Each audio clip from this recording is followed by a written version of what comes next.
And I've got a very special group of ladies here from number one, LSU, the Sandy Tigers. We've got Kristen Nuss, Taryn, Kloth, and we've got Ashlyn Rasnick-Pope here with me this morning just to talk about the season and some other stuff as well, especially in this time where we are seeing unprecedented events happen around us. So, ladies, thank you for taking time today with College Volleyball Weekly.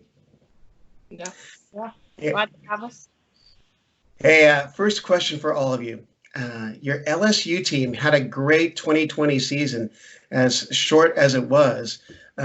Individually, you guys had great results, and also as a team. What are the keys to LSU's success this year? I think it was just kind of our coming into the season, like we knew this was our year, like we had really high expectations, and I think the entire team got on board with that.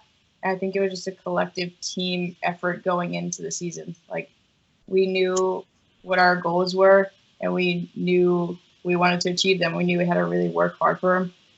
And yeah, it was just that team effort and everyone being on board.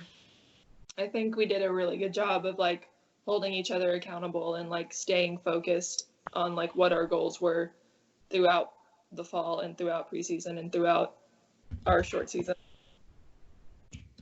I definitely think competing against our team every single day in practice made us really, really, I mean, it was a special team. We had so many people. We were so deep in our lineup that anybody that we played on any given day in practice was going to make us better. Now, individually, what did each of you do to prepare for this upcoming season? Because there's a definite, an obvious increased level of play between everyone on the team as well as each of the pairs that were out on the court. I think for me personally, it was about honestly just getting in overall like better shape. So like in the summer, I was like working out a ton, and compared to like freshman year, I had like way more of a like drive and motivation, I guess, that just kind of comes with senior year. You know, it's like coming to an end, so you really have to like give everything you have to accomplish the goals you want. So especially like individually coming in, it was just about getting in like beach volleyball condition shape. I think that would be like the thing that could have helped me the most. So yeah, that's what I worked on. I think for me, like when you come in your freshman year, it's just all about like all around getting better and getting like situated with like college volleyball. And I think as you progress through the years, like you kind of work on like technical stuff each year. And then like Kristen said, on like that final year, you just want to like go out with a bang and like be the best version of yourself. I, this summer, focused a lot on nutrition. I took a lot of advice and guidance and did a lot of research on what I should be fueling my body with. And I honestly really wish I would have started that freshman, sophomore, junior year, because it makes such a big difference. And I know all of our dietitians and everybody comes in to talk to us about how important it is, but it really does change how you can play the game and how you're able to recover. And honestly, this summer I played a lot of indoor volleyball, but I think that it was really helpful to go from indoor to beach back to indoor to kind of get comfortable with some of those skills. And then I got so many passing reps because in indoor it's just easier. So I think that was very helpful for me. Now, it looked like, at least from what I can gather from the streams and the chatter that was going on around the boards, that I mean, your team was just has a solid group of leaders all around. Almost like it was truly a team effort. There wasn't one leader that was held up above the rest. Like you definitely were unified. Can you chat a little bit about that atmosphere that's been created over at LSU? Taryn, do you want to say that? I was just going to talk about how this senior class, I mean, we did have some 6th years, some 5th years, and obviously the seniors, but everybody had a different role as a leader. But I think it worked so well because we understood that we didn't need to have so much power. I think spreading the power to everybody and knowing that everybody had a voice, even in like the juniors and sophomores and freshmen, we wanted to hear everybody's input. So we would have probably it turned into like a monthly meeting to just get what everybody on the team was thinking and kind of more understand what we could do better as leaders and as a team, and just how we can get better together. Nice. Now, for each of you, what do you feel were some of the key moments of the abbreviated 2020 season? I think that very first weekend in Hawaii was obviously the first weekend is pretty crucial to how the rest of your season will go. It kind of like sets the foundation. But that first weekend, I said we had high expectations, and coming in that first day and losing against UCLA in Hawaii, we were kind of like, whoa, like this is not going to be like a walk in the park. Like everyone is coming to win, and like we need to go show it. And I think that really kind of was like a key point in the season, even though it was the very first tournament. Like coming back that Sunday and beating those teams that had just beaten us, like that was pretty big, and it kind of like showed that we were ready. So I think that first weekend was pretty big for us. Yeah, I would have to agree with Kristen. I think after the first day, it kind of like put it in perspective that we were going to have to like work for it. And then coming out the next day and like watching everyone just like turn on another switch to like reach another level and just like come out and just dominate. It was really cool to know that like we had that in us and like we were ready for the season to like fight for it. Now, speaking of that first weekend, though, obviously, Kristen already mentioned that those are your only two losses were to Hawaii and to UCLA. But behind the scenes, what was going on with the team that said, we can get out of this? We are better than this right off the bat. Because that's a pretty strong rebound or a response the rest of the way. We just knew, again, like the confidence we all had in each other as a team. I think that really showed, and we knew every single day in practice, like we're training against the best people in the country. So knowing that we're capable of that I really think it just speaks volumes to like the depth of our team and how prepared we were for the season. Like, yeah, we did kind of get like hit in the face, but we were able to bounce back. I think Saturday, like when we were all at dinner, we kind of had that like feeling of like, this sucks. Like we don't want to feel like this the rest of the season. And I think that also like helped motivate us to like, we have to like fight for like, we don't want to have that feeling throughout the season. Yeah, I think you're about to say something, Taryn. Yeah, I was. I totally agree. I think it was dinner. We were all just sitting there. We were exhausted. We were frustrated. We were confused because we went into the weekend very, very confident that we had what it takes to be the best, one of the best teams in the beach volleyball world. And then we got slapped with some truth. Like everybody is coming to be a national championship, a national champion.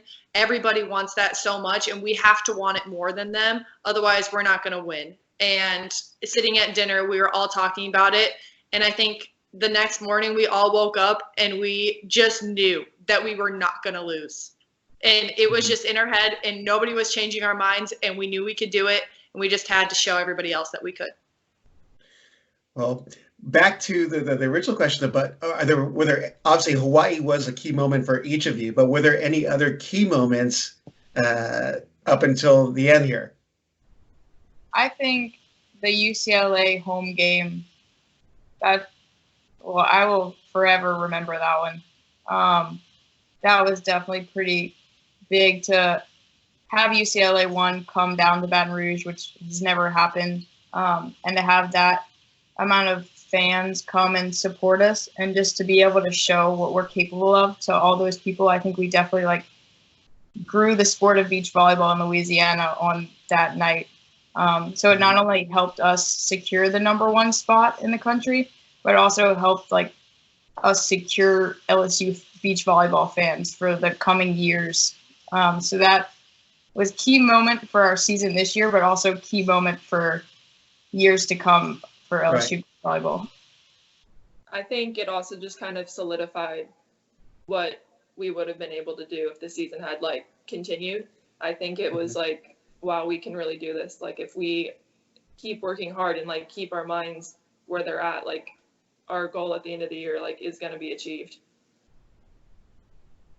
Anything to add there? Thinking about the UCLA night, it was incredible. There are no words. You almost had to be there. I feel like the pictures, the videos, yes, they were amazing. They were very well done, but to be in that atmosphere with everybody surrounding our entire, it was incredible. And yeah, I really wish everybody could have experienced that. I'll definitely never forget that feeling of walking out on the middle of the court and looking both ways and just seeing people packed together. That one will last. We'll be there for a while. Well, watching the feed, I kind of was bouncing between each of the streams because it was all being streamed. Every court was being streamed on YouTube, but it just seemed like your team was next level performance and motivation wise because the energy was fantastic and it was off the charts. And you could see that you guys had a mission that night. What was it that gave you that extra push that night? Because you all were performing extremely well and the energy was high. I think a lot of our team likes to take that as a challenge to perform well when the stakes are really high and to have our home court advantage with all of our fans. I think that made it a lot easier just because we knew that we were going to have so many people supporting us. I mean, I didn't know it was going to be that many people, but having people behind us, and we just wanted to protect our own home. We didn't want somebody to come in and beat us at home. I think that's a different type of feeling, and I think it raised our level of play.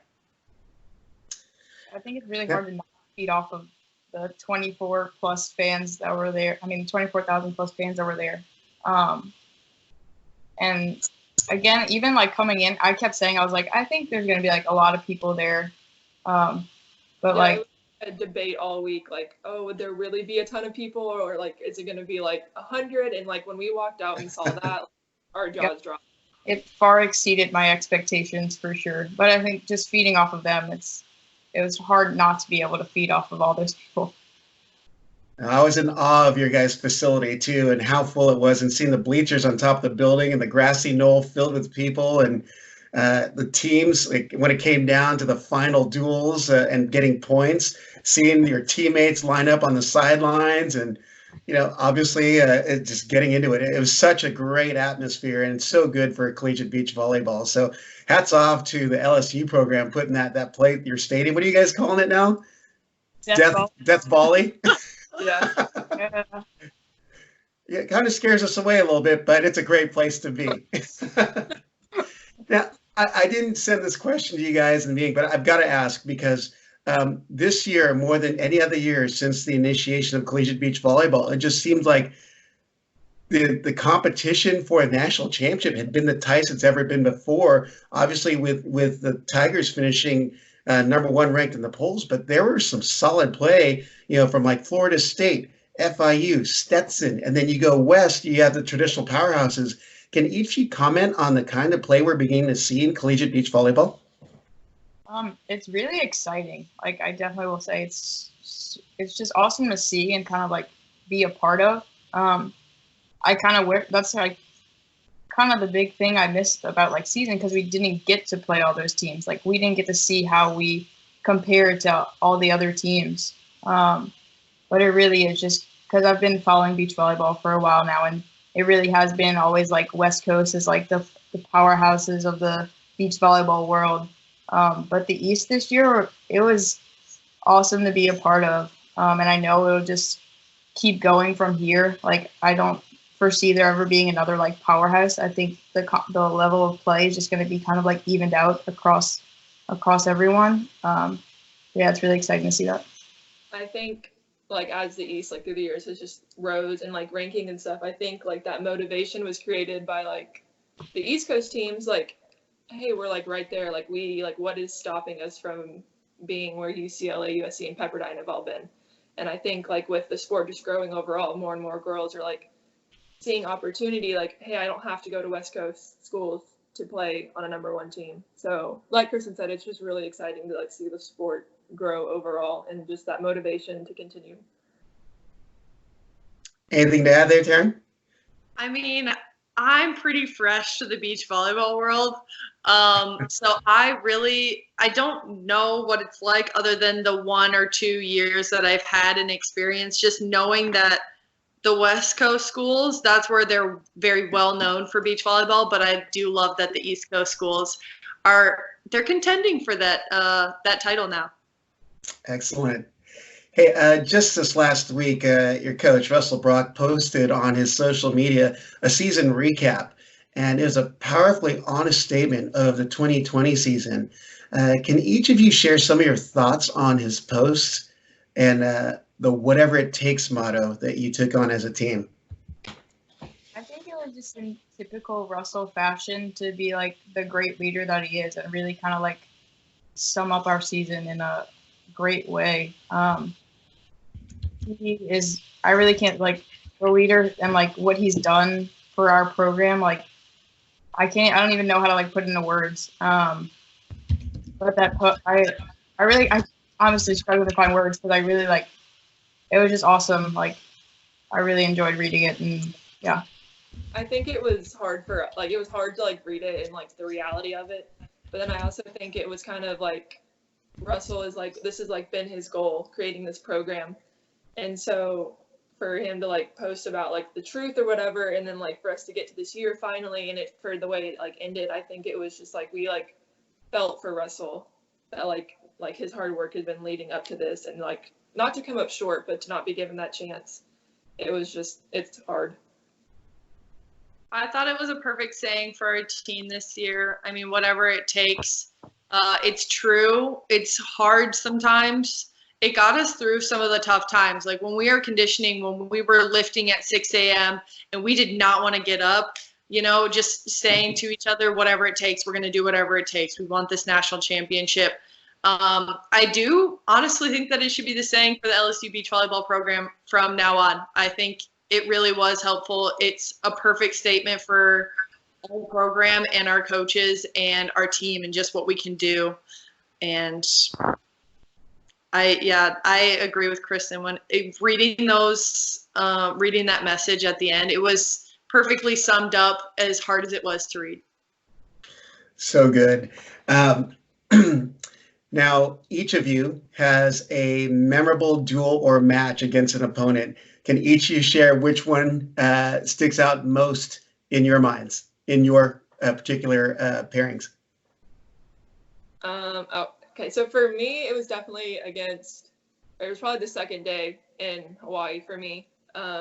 First going to 3 again and then beating Hawaii, and then it coming down to our court against UCLA. That's like, I think the first time that I've ever really had just complete confidence take over in a game, and like knowing that they'd said that like no matter what happens that we were going to come out on top. It was just the coolest feeling to be able to like do that for the first time in program history, and then like have your teammates like cheering you on the side. Like, it was the coolest feeling, and it's like something I'll never forget. Well, anyone else? You're still thinking, it looks like. I would say mine is probably UCLA at home. I don't know why I like playing at night. I just think it was that, plus my partner Kelly was unbelievable this entire season. I mean, every single time that I would turn around from a block, I know that the ball was going to be up in the air and I was going to have to run after it and set her, and she's going to put the ball away. And it was just, I had a great time playing with her. And then just looking out, the atmosphere, the crowd, it was unmatched. I think for me, definitely UCLA is probably, that UCLA at home game was probably number one. But I also will forever remember when Claire and I got the 100th win against Arizona at TCU. And I kind of like, before the game, I had known because people were telling me and stuff. And like, once we got into the game, I had like totally forgot. So Claire and I finished the game, and then all of a sudden we looked out and like all our teammates and parents were like holding up signs. And I was like, oh my goodness, wait, I didn't even know. And that was just pretty cool to experience with everyone. And obviously Claire, I've loved playing with her all 4 years, and maybe there's more. Oh, a little insight into the future here. I like it. So let's go towards the way this season ended. Now, when the concerns became more apparent about the coronavirus epidemic and then turned into a pandemic started to come about, what were going through your minds as it started to creep up and come to prominence in the nation's news? I honestly didn't think much of it because nothing like this has really like happened to where we were old enough to like understand it and like affect us. So I kind of was just like, oh, like that stuff like only happens in movies. Like there's no way like it's all gonna end. So like that's where I was thinking about it. I agree. Initially, I didn't really give it much thought. We were with the same people, our team, 24/7. We were just going to continue to travel and just try to take extra precautions. But I really never thought that it was going to stop us from practicing, stop our season. Mm-hmm. Anything to add, Kristen? I completely agree with both of them. It was kind of like, I didn't believe it. I was like, oh, this is nothing. Like, maybe like a week and it'll be gone. Like, we'll be fine. Just never thought it would get to this scale. Right.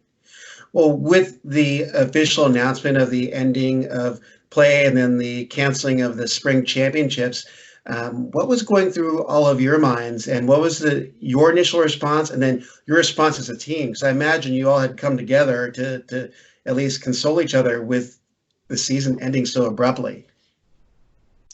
Not gonna lie, it was pretty devastating.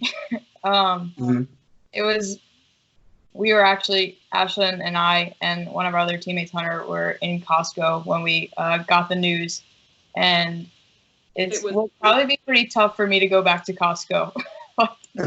It was mean in Costco for sure. But yeah, pretty much just heartbreak what was kind of set in.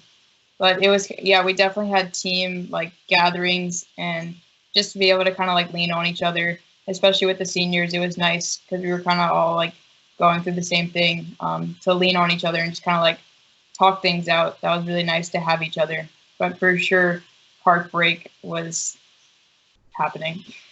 Yeah. I think it was hard. Oh, you go, Ashlyn. It was hard for like a lot of the underclassmen too, just to kind of like have our seniors and we look at them like as our rocks and to like see them so broken and like unsure of like what their future holds. It was kind of hard for a lot of us. Like obviously it was, the whole situation was sad, but for like us to see them so broken, it made it hard for us to like understand why this was happening, and like why is this happening to like these people who like deserve everything, that we would give anything for them to be able to like finish this year. So just on top of just being upset and everything ending, a lot of us were just upset and frustrated that like our seniors and the people we look up to weren't going to be able to finish this like magical season we had going. Right. Taryn? Wow, it like makes me sad thinking about it. Sorry. Okay. Okay. I was in disbelief. I was actually at the grocery store with Jess Shaben and Tony Rodriguez, Jess is another 5th year and Tony's a 6th year. So we've spent a lot of time in college. We've been around a lot of teams. And never in a million years did I think that this was going to happen to us. But we found out in the parking lot when the message came out, and all 3 of us just huddled together and we cried in each other's arms, just in disbelief that this was over, our dream season being #1 and it coming to an end so quickly. And I just didn't want to leave the team. I wanted to finish. I didn't care if there was going to be ups and downs in the season. I wanted to finish it with them by my side. And now we don't get to do that. And we met back in Death Volley, and I got to say bye to everybody and give them hugs. But I still cry about it. Like it just shows how much we cared and how devastating and heartbroken we are. A lot of hard work put in this season, and it definitely was apparent. But I definitely have to ask now, with the NCAA deciding to grant an additional year of eligibility, were any of you or your teammates given any other sense of hope from that announcement? And how's that affect all of you? I guess are you coming back would be the straightforward question, but I'm trying to be journalistic. it gives me hope knowing that we get to have like the best people ever lead us another year if they decide to. So I think for a lot of like the younger kids, like there is a lot of hope that this dream team and dream season that we can find a way to maybe not recreate it, but make a new story next year. I definitely think it does. I mean, I'm from Louisiana, so being able to potentially put the purple and gold back on, especially for beach, it still honestly doesn't even feel like real almost. Yeah. So like, the thought of like coming back and everything, I like obviously I definitely want to do it, but it'll also be really different because it's going to be a new team. So I don't know. It makes me just like think like I kind of want like this year to happen, but obviously can't. So I know coming back is just going to be strange and different. So I don't know. I still can't really like wrap my head around it. Taryn's in deep thought there. I have no idea what I'm going to do. I'm so blessed and so grateful for all of the opportunities that are available. And I am very grateful for our coaches and compliance and everybody working so hard to try and give us answers as soon as possible so that we are able to make our decisions. I also just know that it puts all seniors in a very tough situation. I mean, some people had jobs lined up. Some people are getting married. Some people want to move on with their life. And how do you look at the most perfect team that anybody could ask for and say, I can't come back? And I think, yes, it is a great blessing that we are given another year, but it also does put a lot of pressure on the decisions that you're going to make. And also you have to think about how it affects the team coming in, like the freshmen that are coming in, the team that is still there. There's so much that goes into thinking about coming back. Yeah, there are definitely so many different impacts because working with the collegiate coaches on the collegiate side, they said, well, we got the new guys coming in. What's this do for guys that want to go on their lives? So, definitely a lot of things have to be thought about, but at least there's still an opportunity. You have a choice to do whatever it is you need to do. Final question in this segment for each of you. Obviously, what's happened here in our culture and society is unprecedented. What message would each of you have to communicate to the people who are listening or watching this as we go through this time in history? And I think we have to remember that like we're all going through the same thing, and that like not everyone has to be like religious or anything, but I think we have to know that there's like better days ahead, and that like eventually we'll be back in the sand, or you'll be back doing what you love or what your passion is. Kristen? Anyone else?